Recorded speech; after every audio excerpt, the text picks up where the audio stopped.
भाइयों, आज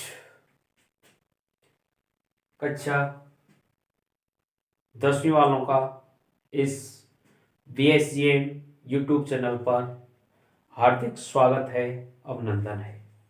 देखिए, आज हम कक्षा 10वीं के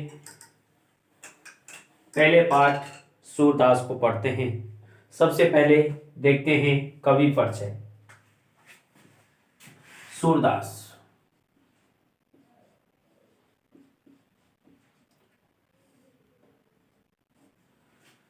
सूरदास का जन्म। देखो, सूरदास के जन्म के बारे में बहुत सारे मत हैं, क्योंकि सूरदास के जन्म का कोई फिक्स फैक्ट पता नहीं है कि इसका जन्म किस जगह पर हुआ था। इसी कारण से विभिन्न विद्वानों ने विभिन्न मत दिए हैं। कुछ विद्वानों ने कहा है इनका जन्म 1478 में। कब? 1478 में दिल्ली के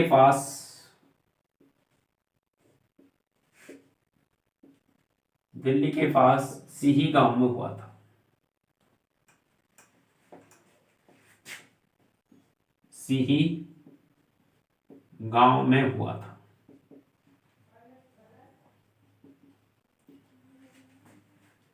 शाश्वत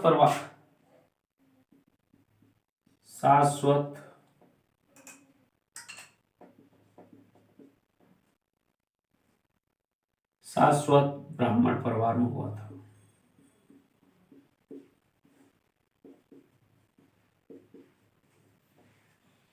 सूरदास का जन्म 1478 ईस्वी में दिल्ली के पास सीही गांव में, किसमें? सीही गांव में शाश्वत ब्राह्मण परिवार में हुआ था। अन्य मत के अनुसार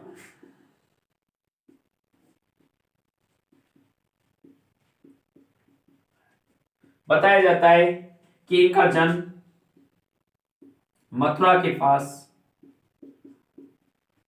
के पास रुनुक्ता गांव में हुआ था। रुनुक्ता या रेणुका गांव में हुआ था। रेणुका गांव में हुआ था। बताया जाता है कि इनके गुरु बल्लवाचार्य थे।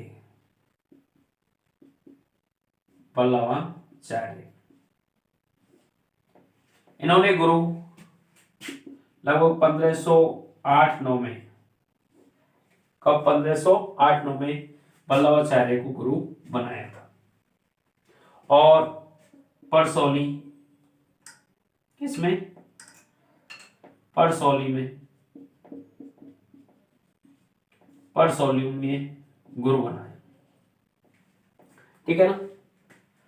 और परसौली में ही इनकी क्या हुई थी? मृत्यु हुई थी। देखिए, सूरदास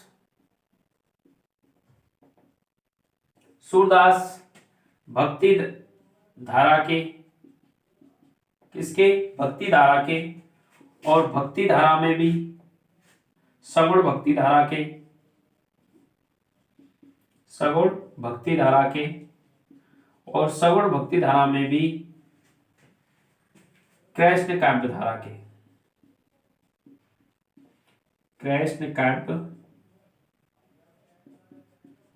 के कवि हैं।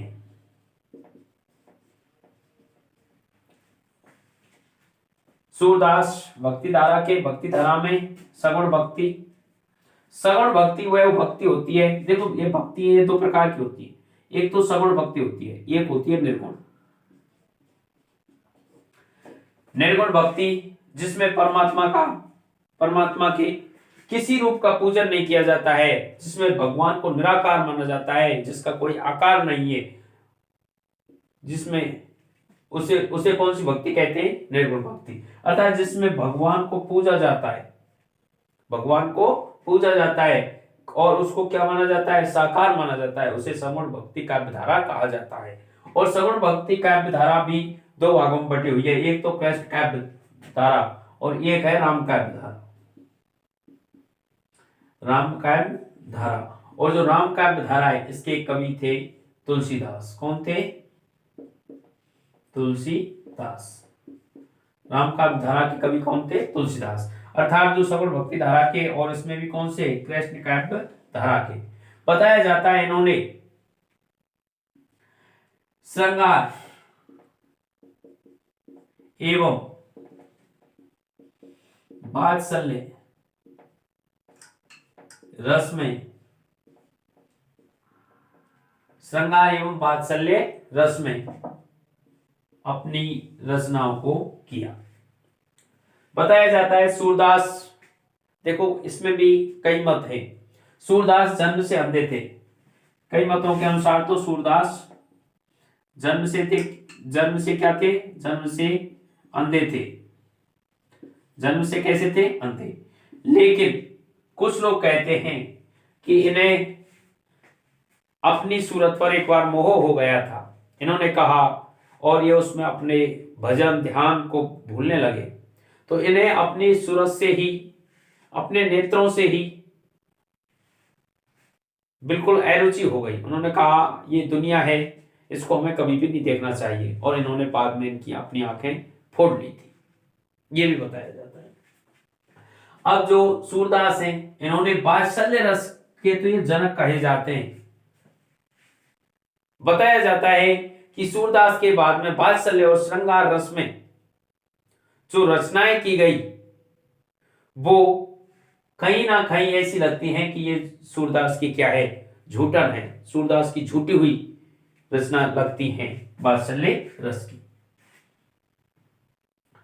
सूरदास ये मथुरा एवं वृंदावन के गौ घाट पर रहते थे। कहां पर रहते थे? मथुरा और वृंदावन के गौ घाट पर रहते थे। वहीं पर एक श्रीनाथ जी का मंदिर था। श्रीनाथ जी का मंदिर, श्रीनाथ जी के मंदिर में रहते थे। इन्हें अष्टछाप के कवियों में प्रमुख माना जाता है।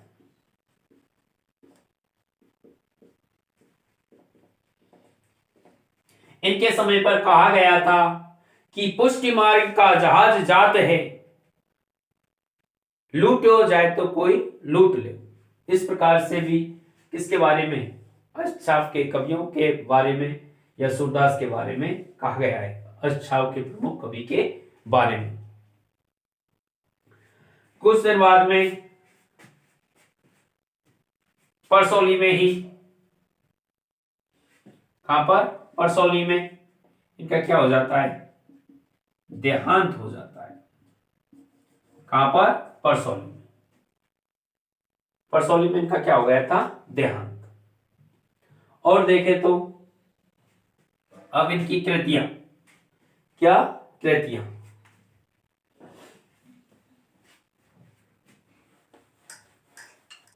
इनके काव्य, जो काव्य थे, जो सूरदास जी का काव्य है वो, इसकी जो रचना है वो ब्रज भाषा में थी। किसमें थी? ब्रज भाषा में। इनकी रचनाएं किस भाषा की थी? ब्रज भाषा की, जिनमें तीन प्रमुख हैं। तीन रचनाएं इनकी प्रमुख हैं, जैसे सूर सागर, सूर सागर, सूर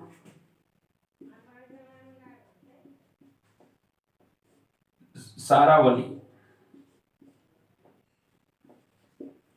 और है साहित्य लहरी। कौन सी? साहित्य लहरी। सूर सागर, सूर सारावली और साहित्य लहरी, ये तीन ही इनकी प्रमुख रचनाएं थी। देखिए सूरदास, इनका जो सिही गांव है दिल्ली के निकट, दिल्ली के पास में सिही गांव में इनका जन्म हुआ था। 1578 में इनका जन्म माना जाता है। दूसरे मत के अनुसार जो इनका जन्म है वह है मथुरा के निकट, मथुरा के निकट रुनुक्ता या रेणुका गांव में माना जाता है। जो सूरदास थे, सूरदास ब्रजभाषा के बहुत अच्छे कवि थे। जो इनकी भक्ति थी वो साहित्य भाव की भक्ति थी, सखा भाव की भक्ति थी। ये अधिकांश मथुरा और वृंदावन के गौ घाट के पास में श्रीनाथ जी के मंदिर में रहे थे। किसके? श्रीनाथ जी के मंदिर में रहे थे। और देखा जाए तो इनकी रचनाएं देखें तो सूरसागर, सूरसारावली, साहित्य लहरी, ये अष्टछाप के प्रमुख कवि थे। ये अष्टछाप के कैसे कवि थे? प्रमुख कवि थे। इनके बारे में कहा जाता है कि जो अष्टछाप में कि अष्टछाप को जहाज जात है और कोई लूट ली जाए तो लूट ले। और इनके बारे में बहुत सारी किंवदंतियां भी हैं। इन्होंने वात्सल्य रस को बिल्कुल जिया, वात्सल्य रस का इन्हें जन्मदाता भी माना जाता है। इनके जो प्रमुख रस में जो इन्होंने कहा, जो माधुर्य भाव की भक्ति भी की है। और देखा जाए तो इनके जो इन्होंने जो इनके बारे में ये भी किंवदंती है कि ये जन्म से अंधे नहीं थे, ये जन्म से अंधे नहीं थे, ये बाद में क्या हुए थे? अंधे हुए थे। इस प्रकार से ये हमारे सूरदास का क्या हुआ? कवि परिचय। अब इसके बाद में हमें जो इनके पद हैं उनको पढ़ेंगे।